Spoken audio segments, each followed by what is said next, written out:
Давай. Бәрі ассалаумағалейкум. Бізде үшінші тақырым бұл геометрикалық оптика. Яғни геометрикалық оптикада бізде бұл жерде көріп отырғандарыңыз ортасында жинағыш линза және де мына жерде бізде яғни мынау объект, яғни бізде объект. Енді объекттің орналасуына қарай бұл жерде түсіндірілетін дүние, біз кез келген линзадан, кез келген айнадан бізден міндетті түрде кескін шығады. Кескін дегеніміз мынау дүние, яғни ол жалған болуы мүмкін, немесе шын болуы мүмкін. Бұл жағдайда бізде ол шын.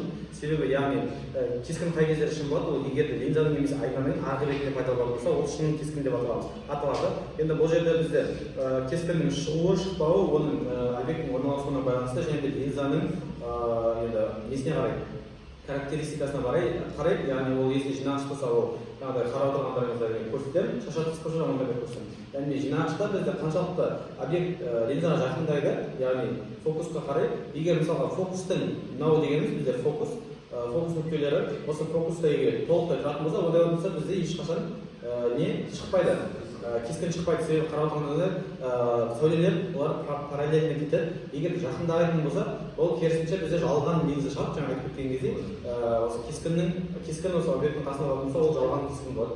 Үлкей дегеніміз және де тік болады. Ал егер де кескін объект алыс болатын болса, онда кескін керісінше күшейіп, сонымен қатар ол төңкерілген болады және де шын болады. Енді екінші линза ол бізде шашыратқыш линза. Шашыратқыш линзаның бір ерекшелігі, ода ешқандай да жаңағы несі өзгермейді, характеристикасы. Яғни қаншалықты бізде объект алыс болсын, жақын болсын, бәрібір де кескін кішірейген болады, бәрібір де кескін тік болады, бәрібір де кескін жалған болады.